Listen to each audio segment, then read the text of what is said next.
నమస్తే ఫ్రెండ్స్. ఈ కంటెంట్ కనుక మీకు నచ్చినట్లయితే మా ఛానల్ని దయచేసి లైక్ చేయండి, షేర్ చేయండి, సబ్స్క్రైబ్ చేయండి. ఫ్రెండ్స్, ఉత్తరప్రదేశ్లో మురాదాబాద్లోని సంబాల్ నగరం అట్టుడుకుతుంది. మొన్నటి వరకు అయోధ్యలోని రామ మందిర అంశం అనేది హిందూ ముస్లిం మధ్య వివాదాస్పద అంశంగా ఉండేది. అయితే సుప్రీంకోర్టు తీర్పుతో రామ మందిరం నిర్మాణం పూర్తయింది. అయితే తాజాగా ఏంటంటే మరో మసీదు వివాదానికి ఆజ్యం పోసింది. మొఘల్స్ కాలంలో అంటే 16వ శతాబ్దంలో జామా మసీదు తాజా అల్లర్లకు కారణమైంది. కోర్టు ఆదేశాల మేరకు సర్వే చేయడానికి వచ్చిన అధికారులపై అక్కడ కమ్యూనిటీ రాళ్ల దాడులు చేసింది. ఈ దాడుల్లో 4 చనిపోవడం జరిగింది, 30 మంది పోలీసులకు గాయపడ్డారు, పదుల సంఖ్యలో అరెస్టులు జరిగాయి. అయితే ఈ దాడుల్లో సమాజ్వాద్ పార్టీ ఎంపీ జియావుర్ రెహమాన్ బార్క్పై కేసు నమోదైంది. ఇతని అనునాయులపైన కూడా కేసులు పెట్టడం జరిగింది. అయితే ఈ మసీదు అంశం అనేది ఎలా వివాదాస్పదంగా మారిందో మనం చూద్దాం. చారిత్రక హరిహర ఆలయాన్ని కూల్చేసి మొఘల్ చక్రవర్తి బాబర్ షామీ జామా మసీదును నిర్మించారనేది అసలు వివాదానికి కారణం. ఈ మసీదు ప్రస్తావన అనేది బాబర్ నామా, ఐనే అక్బరి వంటి గ్రంథాల్లో ఉంది. బాబర్ ఆలయాన్ని ధ్వంసం చేసి మసీదు నిర్మించాడని వీటితో తెలుస్తుంది.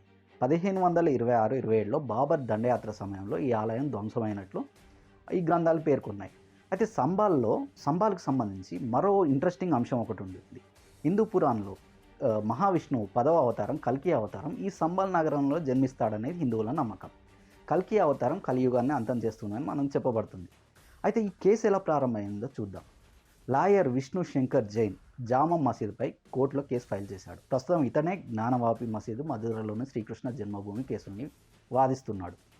జామా మసీదు ఒకప్పటి హరిహర ఆలయం అని కోర్టులో కేసు ఫైల్ చేశాడు. దీనికి ఆధారంగా బాబర్ నామా, ఐనే అక్బరి వంటి గ్రంథాలను పిటిషనర్లు కోర్టు ముందుంచారు.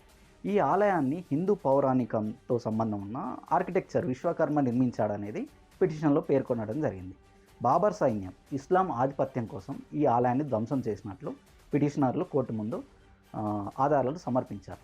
హిందూ సైడ్ పిటిషనర్లు ఇదే కాకుండా 1875 బ్రిటిష్ పురావత్వ శాస్త్రవేత్త సమర్పించిన ఆధారాలను కూడా కోర్టు ముందు ఉంచారు. ఈ ఆధారాల ప్రకారం ఏంటంటే మసీదులోని పిల్లర్స్ పురాతన హిందూ ఆలయాన్ని తలపిస్తున్నాయనేది చెప్పడం జరిగింది.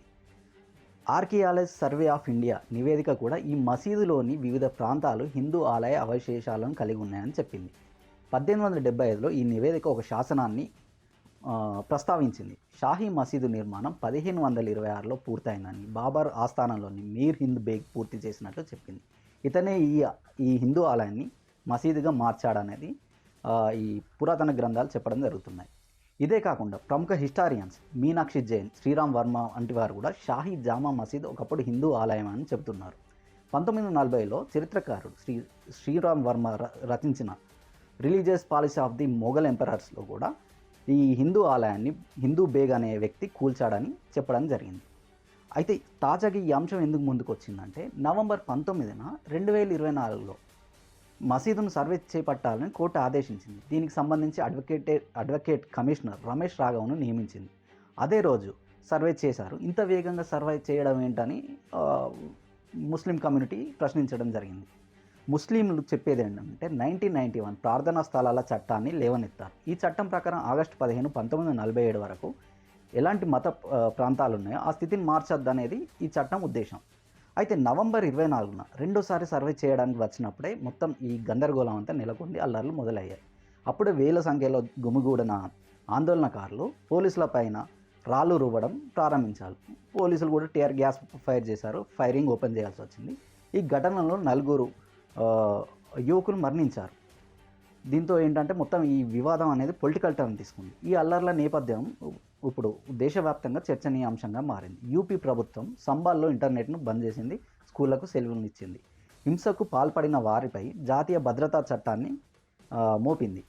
అయితే న్యాయవాది విష్ణు శంకర్ జైన్ ఈ సైట్ను archaeological survey of India ASI స్వాధీనం చేసుకోవాలని, అప్పుడే సమగ్ర సర్వే చేయొచ్చని చెబుతున్నాడు.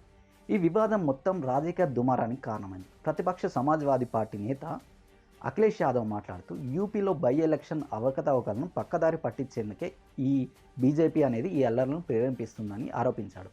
బీజేపీ మాత్రం ఎస్పీ గుండాలు, మతోన్మాదులు ఇలా రాళ్ల దాడికి పాల్పడుతున్నారని, కోర్టు ఆదేశాలను ధిక్కరిస్తున్నారని చెప్పడం జరుగుతుంది. ఓకే ఫ్రెండ్స్, ఈ కంటెంట్ కనుక మీకు నచ్చినట్లయితే దయచేసి మా ఛానల్ని లైక్ చేయండి, షేర్ చేయండి, సబ్స్క్రైబ్ చేయండి.